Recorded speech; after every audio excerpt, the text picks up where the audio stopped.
Revit MVP Malayalam ട്യൂട്ടോറിയലിന്റെ 91ാമത്തെ വീഡിയോയിലേക്ക് ഏവർക്കും സ്വാഗതം. ഈ ഒരു വീഡിയോയിലൂടെ നോക്കാൻ പോണ ഫാമിലി ക്രിയേഷനുള്ളിൽ ഇവിടെ ഒരു ഓപ്ഷൻ ഉണ്ട്, സ്വിഫ്റ്റ് ബ്ലെൻഡ്. സ്വിഫ്റ്റ് ബ്ലെൻഡ് എന്ന് വെച്ച് കഴിഞ്ഞാൽ എനിക്കൊരു പാത്ത് കാണിച്ചു കൊടുക്കാൻ കഴിയും.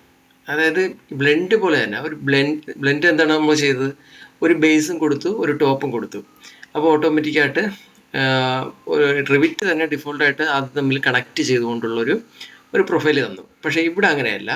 ഇവിടെ സ്വിഫ്റ്റ് ബ്ലെൻഡ് എന്ന് വെച്ചാൽ നമുക്ക് രണ്ട് ബേസ് കൊടുക്കാനായിട്ട് അല്ലെങ്കിൽ രണ്ട് പ്രൊഫൈൽ കൊടുക്കാനായിട്ട് സാധിക്കും. അതെങ്ങനെയാണ് കൊടുക്കാൻ സാധിക്കുന്നത്? ഒരു പാത്തിലൂടെ.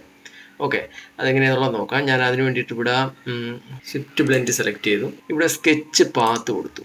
ഓക്കെ, സ്കെച്ച് പാത്ത് കൊടുക്കുമ്പോഴേക്കും എനിക്ക് ഇഷ്ടപ്പെട്ട രീതിയിൽ ഈ ഒരു പാത്ത് കാണിച്ചു കൊടുക്കാനായിട്ട് സാധിക്കും. ഓക്കെ, ഞാനിപ്പം ഇത് സെലക്ട് ചെയ്തു. അതിനുശേഷം ഇതുപോലെ വരയ്ക്കുവാണ്. ഓക്കെ, ഇതുപോലൊരു പാത്ത് കാണിച്ചു കൊടുത്തു. അതിനുശേഷം ഇത് കംപ്ലീറ്റ് ചെയ്തു. അങ്ങനെ കംപ്ലീറ്റ് കൊടുക്കാൻ നേരത്ത് ഇവിടെ മറ്റ് ടൂളുകൾ എനേബിൾ ആയിട്ട് വരും. അതിലൊന്നാണ് സെലക്ട് പ്രൊഫൈൽ 1, അതുപോലെ സെലക്ട് പ്രൊഫൈൽ 2. ഇവിടെ നോക്കുക പറയാം, നമുക്കിവിടെ 2 പോയിന്റ് ഉണ്ട്. ഞാനൊരു പാത്ത് വരച്ചപ്പോഴേക്കും 2 പോയിന്റ് ഇവിടെ കാണുന്നുണ്ട്. ഇതിൻ്റെ അർത്ഥം എന്ന് വെച്ച് കഴിഞ്ഞാൽ എനിക്ക് 2 പ്രൊഫൈൽ വരച്ചു കൊടുക്കാനായിട്ട് കഴിയും. ഈ ഒരു പാത്തിൻ്റെ 2 എൻഡിലായിട്ട് 2 പ്രൊഫൈൽ വരച്ചു കൊടുക്കാനായിട്ട് സാധിക്കും. അതാണ് ഉദ്ദേശിക്കുന്നത്. ഇപ്പോൾ ഞാൻ സെലക്ട് പ്രൊഫൈൽ 1 കൊടുത്തു കഴിഞ്ഞാൽ എനിക്ക് ഒരു ആദ്യത്തെ പ്രൊഫൈൽ വരയ്ക്കാം. അതായത് പ്രൊഫൈൽ 1 എന്ന് പറയുന്നത് ഇതാണ്. ഇവിടെ ആ ഒരു കളർ ചേഞ്ച് വന്നത് നമുക്ക് മനസ്സിലാകാവുന്നതാണ്. ഓക്കെ, അതിനുശേഷം ഞാനിവിടെ എഡിറ്റ് പ്രൊഫൈൽ കൊടുത്തു. എഡിറ്റ് പ്രൊഫൈൽ കൊടുക്കുമ്പോഴേക്കും എനിക്കിത് ഒരു പ്രൊഫൈൽ വരയ്ക്കണമല്ലോ ഇവിടെ. അപ്പോൾ അത് ഈ ഒരു ലെവൽ 2 വരയ്ക്കാനായിട്ട് സാധിക്കത്തില്ല, നമുക്ക് കറക്റ്റായിട്ട് വരയ്ക്കാനായിട്ട് സാധിക്കത്തില്ല. അപ്പം എഡിറ്റ് പ്രൊഫൈൽ കൊടുക്കാൻ നേരത്ത് ഏതൊക്കെ സൈഡിൽ കൂടെ എനിക്ക് വരയ്ക്കാൻ ഇത് പോസിബിൾ ആണ്, അല്ലെങ്കിൽ ഫ്രീ ആയിട്ട് വരയ്ക്കാൻ പറ്റുന്ന സൈഡ് ഏതൊക്കെയാണെന്നുള്ള റിവിറ്റ് ഇവിടെ കാണിച്ചു തരുന്നുണ്ട്. ഞാനിവിടെ സെക്ഷൻ 2 സെലക്ട് ചെയ്തു, ഓപ്പൺ വ്യൂ എടുത്തു.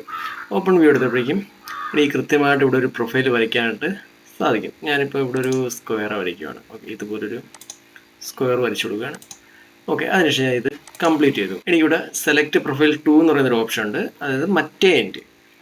അത് വരയ്ക്കുന്നതിന് വേണ്ടിയിട്ട് ഞാൻ സെലക്ട് പ്രൊഫൈൽ 2 കൊടുത്തു. ഇവിടെ എഡിറ്റ് പ്രൊഫൈൽ കൊടുത്തു. അപ്പോൾ ഇവിടെ ചോദിക്കുന്നുണ്ട് ഏത് വ്യൂ കൂടെയാണ് ഓപ്പൺ ചെയ്യേണ്ടത്. ഞാൻ സെക്ഷൻ 3 ഓപ്പൺ ചെയ്തു.